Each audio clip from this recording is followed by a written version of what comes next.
Mesdames et messieurs, bonjour. Ravi de vous retrouver et bienvenue à cette nouvelle édition de notre programme Autour du monde concernant notre continent, l'Afrique. Eh bien, commençons l'édition d'aujourd'hui du lundi 13 janvier 2025 avec les chefs des affaires étrangères de l'Égypte, de la Somalie et de l'Érythrée qui ont convenu lors d'une réunion ministérielle tenue au Caire samedi dernier, le 11 janvier, de préserver l'unité et la souveraineté des États de la région, de la Corne de l'Afrique et du principe de non-ingérence dans les affaires intérieures des États. Les détails avec Dalia Koram. Le ministre égyptien des Affaires étrangères Badr Abdelati a souligné samedi 11 janvier qu'aucune présence militaire ou navale d'un État non littoral en mer Rouge ne serait acceptée.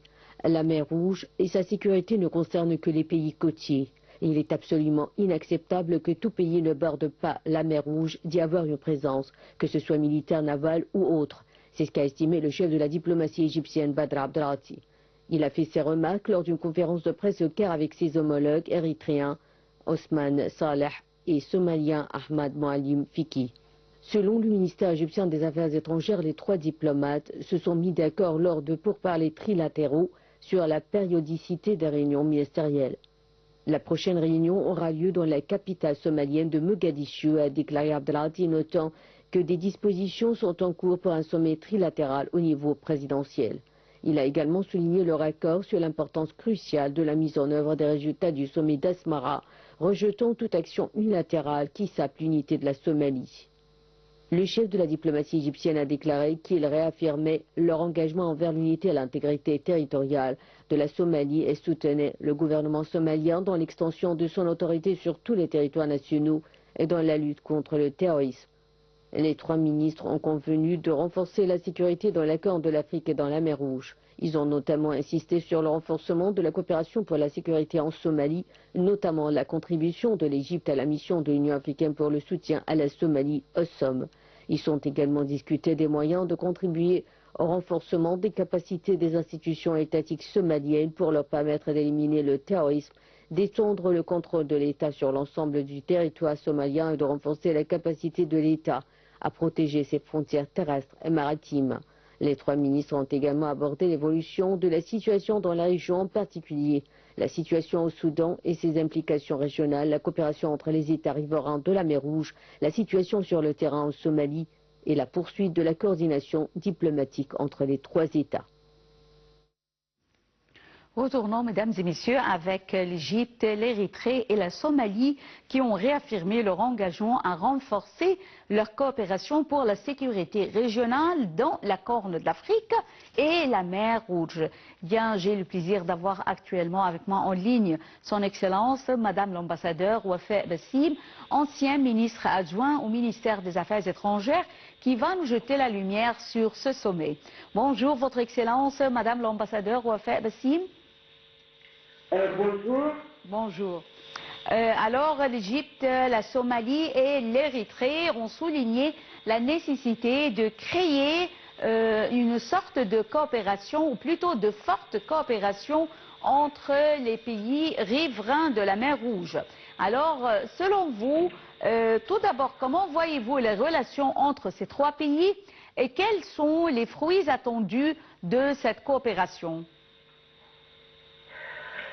Je vois que la coopération égypto-érythrée Somalie est une coopération qui existe depuis très longtemps, que ce soit sur le plan multilatéral, trilatéral dans ce cas-là, et ou bien bilatéral avec chacun des deux pays. Cette coopération a toujours visé plusieurs domaines, non seulement le domaine sécuritaire, mais les domaines aussi de développement, de coopération économique, de coopération culturelle. Ces trois pays-là ont même je dirais, des relations. Allô? Oui, je vous écoute très bien, Madame l'ambassadeur, oui. Ces c'est moi qui ne vous entends pas bien. Si vous pouvez hausser la voix un peu ou faire quelque chose pour le son. Mais de toute façon, cette coopération a existé dans tous les domaines. L'Égypte a été toujours un facteur d'appui, d'assistance, de coopération dans tous les domaines avec les trois pays, les deux autres pays. Mais si nous parlons maintenant de la sécurité de la Corne de l'Afrique et de la mer Rouge, l'Égypte considère la Corne de l'Afrique comme une extension de ses intérêts nationaux, de sa sécurité nationale. L'Égypte et la Somalie sont tous les deux membres de l'Union africaine, mais aussi de la Ligue arabe. L'Égypte, l'Érythrée et la Somalie sont membres de l'Union africaine.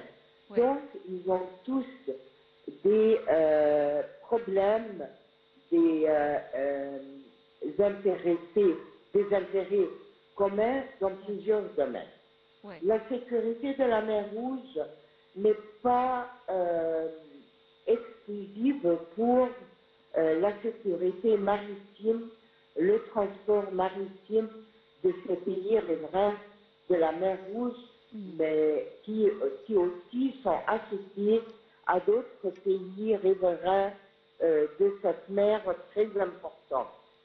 La mer Rouge est l'entrée sud du canal de Suez qui, pour l'Égypte, pour la région, pour le monde entier, est un passage maritime des plus importants si on ne peut pas le qualifier même du plus important pour lier le sud au nord.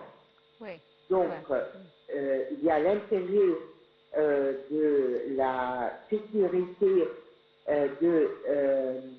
du transport maritime, du transport aussi de tout ce qui est commodité qui passe du sud vers le nord et vice-versa. Il y a aussi les menaces en ce qui concerne le terrorisme maritime et nous avons vu plusieurs épisodes où ces menaces-là étaient vraiment réelles et ont causé beaucoup de dégâts. Troisièmement, l'Égypte a toujours été un membre très actif pour le combat contre le pilotage des navires, du transport maritime, des bateaux qui passent dans cette artère très importante. Donc, permettez-moi, Madame l'ambassadeur, Wafa Bassim, alors vous avez mentionné la lutte contre le terrorisme. Je vous entends très mal. Est-ce que comme ça, vous m'entendez bien? Vous m'entendez bien comme ça, Madame l'ambassadeur? Je ne vous entends pas. Non, non plus, comme ça non plus. Comme ça, c'est mieux? Madame l'ambassadeur? Oui, oui. Alors, vous avez mentionné la lutte contre le terrorisme de la part de l'Égypte et également la lutte contre la piraterie qui se trouve dans la mer Rouge. Comment voyez-vous la coopération entre les trois pays dans le domaine de la lutte contre le terrorisme, notamment dans la région du Sahel? Tout d'abord, nous avons là une coopération sur le plan militaire, sur le plan militaire, à travers les exercices, à travers l'échange de l'expertise, de l'enseignement, de l'équipement et aussi de la construction et l'entraînement des cadres. maritimes, les cadres techniques et les cadres militaires aussi dans le domaine de la sécurité maritime. De là, nous pouvons assurer une sécurité et un passage calme, pacifique des navires qui passent par la Corne de l'Afrique et aussi de Bab el-Mandab, mais aussi de la mer Rouge et ensuite le canal de Suez. Nous avons vu de très longs épisodes de conflits internes en Somalie, que ce soit à travers des groupes terroristes comme Al-Shabaab, mais aussi, comme vous l'avez bien mentionné, des pirates. Mais les pirates, ce n'est seulement pas la Somalie, il y a aussi le Djibouti, il y a aussi l'Érythrée. De là, l'importance de cette coopération et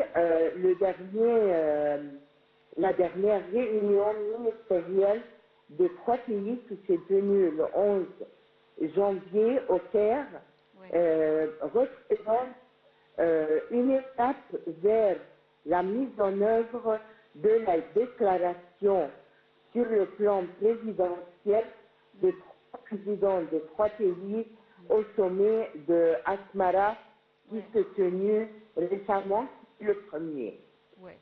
Le but de la réunion était surtout de créer ou de mettre en œuvre la création d'un mécanisme très pratique de coopération dans ces pays-là, dans ces 3 pays-là.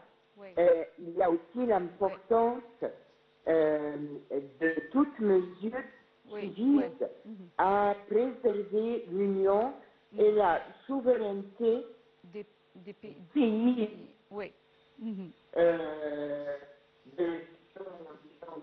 l'Afrique, mais de la mer Rouge, dans le cadre des règles et de la jurisprudence de la loi internationale et aussi le principe de non-intervention dans les affaires internes.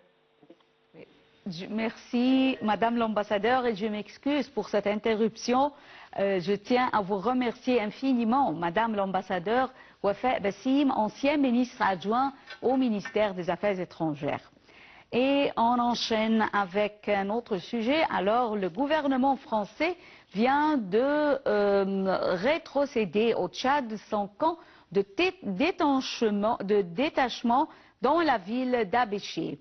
Le ministre de la Défense, qui félicite cette décision, tient quand même à rappeler que la date du départ de ces troupes demeure le 31 janvier 2025. Dalia Karam nous donne plus de détails. Le gouvernement français vient de rétrocéder au Tchad son camp de détachement dans la ville d'Abéché. Le ministre de la Défense tchadien, sa délégation et des officiels français ont pris part à cette cérémonie. L'armée française dit avoir consolidé des liens forts avec les soldats tchadiens ainsi qu'avec la population civile au cours de longues années de présence dans le nord du pays. Le colonel Boris Pomirol, commandant des forces françaises au Sahel, a indiqué qu'aujourd'hui, après tant d'années à Abéché, la situation était différente.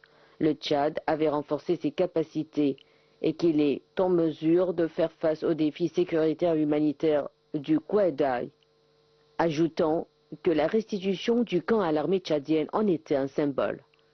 Le ministre de la Défense, qui félicite cette décision, tient quand même à rappeler que la date de départ de ces troupes demeure le 31 janvier 2025.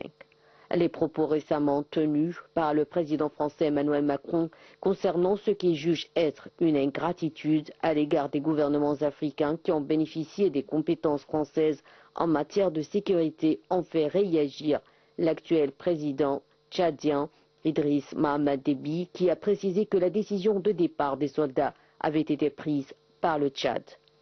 Issaka Marouadjamous, ministre de la Défense du Tchad, a réitéré la ferme volonté du gouvernement de respecter les échéances établies, dont la date limite qui marquera le départ définitif des forces françaises du Tchad le 31 janvier 2025, affirmant que cette date est impérative.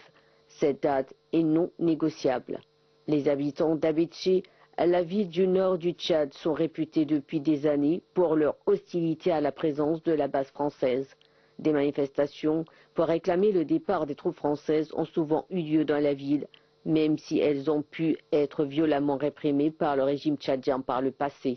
2 jours avant ce départ, des colonnes de camions chargés de conteneurs et de matériel lourd ont pris la route de N'Djamena. En effet, une partie du matériel transitera par le Cameroun pour être acheminé vers la France par bateau. Mesdames et messieurs, nous arrivons à la fin de cette édition de notre programme Autour du monde. Mais avant de vous quitter, je vous propose ce commentaire concernant le Maroc. Alors, le Maroc travaille activement pour inscrire le kaftan sur la liste du patrimoine culturel immatériel de l'UNESCO, à l'instar d'autres éléments culturels. Les détails du Maroc et du kaftan avec Shamsenemi. Merci et bonne journée. Au revoir.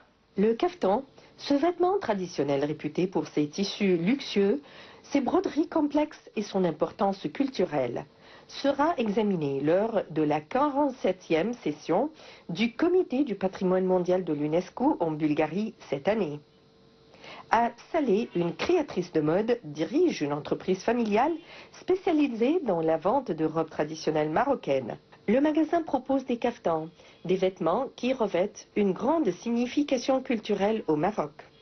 Le kaftan se décline sous diverses formes, couleurs et designs portés lors de célébrations. Ce kaftan marocain est un costume traditionnel porté par les hommes, les femmes et les enfants, avec des variantes comme la djellaba, les qamis, les goudara, ainsi que le kaftan en une pièce. La takshita en 2 pièces et le kaftan de la mariée peut comporter 3 ou 4 pièces. Le kaftan a évolué au fil des siècles, reflet des transformations culturelles et sociétales du Maroc. Autrefois, porté principalement par les hommes, ce costume a été adopté par les femmes, ce qui l'a propulsé au rang d'icône de l'élégance féminine marocaine. Les kaftans exposés dans les boutiques sont conçus pour toutes les saisons et les occasions. Chaque pièce est réalisée à la main après avoir choisi le tissu et pris les mesures du client. Les couturières dans une autre pièce travaillent sur des machines à broderie avec des fils Scali. Le design du kaftan a évolué pour suivre les tendances de la mode, mais le caractère traditionnel reste intact grâce à la sfifa ou Scali et à la broderie faite à la main. La demande de kaftan est particulièrement forte lors des mariages et des fêtes religieuses, mais ce vêtement reste recherché tout au long de l'année. Les femmes marocaines portent toujours le kaftan, même à la maison pour recevoir les invités ou en famille. Le Maroc prévoit d'inscrire le kaftan en 2025 comme élément du patrimoine immatériel de l'UNESCO. Cette inscription contribuerait à protéger cet héritage et à le faire connaître dans le monde entier.